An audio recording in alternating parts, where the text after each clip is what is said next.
Welcome to The Explainer. You know, we live in a world of just constant motion, endless noise, constant extraction. So today, we're actually going to slow things way, way down. We are exploring a truly fascinating piece of sacred digital art known as the Stone Garden Oracle, and it's inviting us to do the exact opposite of what modern life demands. This is a visual transmission of profound, grounded stillness. It's this hyper-realistic 3D digital surrealist image that perfectly blends the aesthetics of a stone sculpture with a living biome, carrying a direct message from the earth herself. We're going to break this image down layer by layer, from its sacred geometry to its hidden energetic codes. So let's dive in and uncover the timeless transmission hiding just beneath the surface. Right off the bat, we're introduced to the voice behind this entire transmission. The central persona here is Natura Sophia. She's the Earth's dreaming intelligence. You might know her through other cultural lenses as Gaia, or Pachamama, or the Green Lady. But here, she is speaking specifically as the sleeper who sees. And she doesn't shout, she just waits. She speaks with this deep, mineral stillness. And she's not talking to your analytical mind, which, let's be honest, is usually the last part of you to know anything true anyway. She's addressing the older, clay-like parts of our memory, the part of us whose blood literally still remembers being seawater. It's an incredible invitation to just feel the temperature of permanence. And that brings us to the absolute core mantra of this explainer. We often treat our inner lives exactly the way modern civilization treats topsoil, just constantly extracting, never allowing a fallow period, never really trusting the dark and the quiet. When we feel broken, our immediate instinct is to rush in and patch the damage. But the intelligence speaking through this image, it asks us to reframe that entirely. Look at the cracking across the stone face. That isn't damage. Those cracks are maps. They are the actual watersheds and riverbeds of your own interior landscape. The profound teaching here is stop trying to glue the cracks shut. Instead, let something new find root in those very fissures. Because what breaks open becomes the ground for what grows. To really get this deeply, we've got to look at it through the lens of ancient alchemy.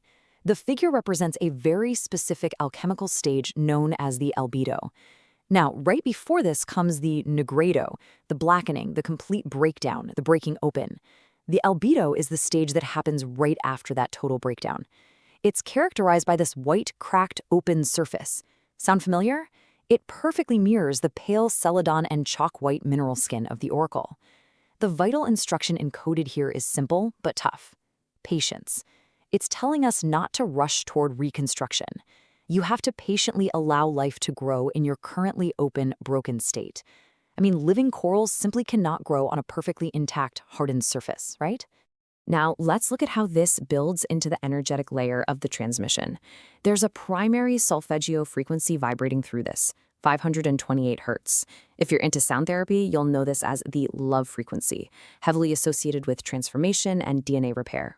And it's actually wild. Researchers have used 528 hertz in labs to help repair broken DNA in test tubes, which perfectly lines up with the oracle's whole theme of healing our inner cracks. This specific frequency permeates the entire inner descent depicted here, resonating completely with that deep teal-green botanical field surrounding the figure. It's like the heart made visible as a literal ecosystem. Oh, and there's also a secondary harmonic of 396 hertz at play, which is all about liberation from fear and dissolving trauma stored deep in the mineral body. The intelligence speaking through this oracle isn't just one isolated archetype, it's really a convergence point. We already talked about Natura Sophia, the Earth's dreaming body.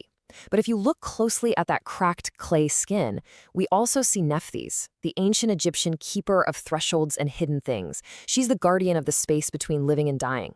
And then, looking at the living coral erupting from the crown, we find Kuan Yin. But specifically, Kuan Yin as compassion that has literally pressed itself all the way down to the seafloor, right into the stone. Together, these voices act as a maternal but completely unsentimental guide. They are not coddling you. They're offering a sturdy, grounded map for crossing life's absolute toughest thresholds.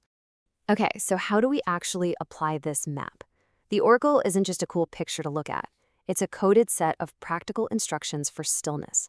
There are 4 distinct steps visually embedded right into the geometry of the artwork. Pratyahara, which is sensory withdrawal, acceptance of dissolution, surrender to natural intelligence, and the reception posture. These 4 steps form a complete protocol for your inner descent. It's a deliberate unplugging from the frantic pace of the outside world, guiding you down into the fertile, quiet dark where genuine transformation actually begins.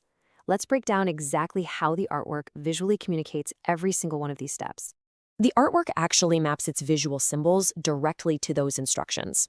First up, the closed eyes. That represents pratyahara, the fifth limb of Patanjali's yoga. It's the deliberate withdrawal of your outward-seeking attention. You just can't receive this deep wisdom while your attention is fractured across a dozen screens and daily demands. Second, the cracked skin. That means acceptance, fully embracing that broken albedo state we talked about earlier. Third, the botanical crown growing in its own wild fractal pattern. That represents Wu Wei, the Taoist principle of non-action. It's telling you to surrender your planning mind and just let a deeper, natural intelligence guide your growth. Finally, the upward tilt of the face. This isn't supplication or worship, it is simply the physical posture of readiness. Being ready to receive the light that is already falling from above. If you want to truly integrate this transmission, there is a specific physical activation protocol you can follow. And timing matters here. The best times are the new moon, the blue hour of dawn just before first light, or during any major personal threshold in your own life. The prep requires deep physical grounding. You're instructed to lie completely flat on the earth in the Shavasana posture. Now I know, lying flat in the dirt and doing absolutely nothing for 20 minutes might sound like an impossible challenge for most of us today, but feeling your body as something that actually belongs to the planet is crucial here. Use a 4-7-8 breathing pattern to start. Inhale for 4, hold for 7, exhale for 8. That activates your parasympathetic nervous system. Finally, you can hum the universal mother syllable ma, which connects you right back to the tactile ancient elements of moss, clay, and seawater. Once you're grounded and you've successfully drawn your sensory attention inward, look softly at the image, and then turn your perception entirely toward your own inner landscape. This is where you ask the first of two vital questions. Where am I cracked right now? Where has something broken open in me? Now the key here, and this is super important, is not to answer this analytically. Do not try to logic your way through it with your brain. You're supposed to wait for a somatic response.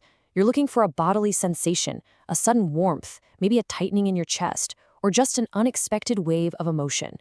This is exactly how the teaching locates itself physically within your form. After you feel where that crack is, you pose the second inquiry. But again, you don't ask your thinking mind, you direct this question to the living botanical crown of your own inner landscape. What is trying to grow in the place that broke?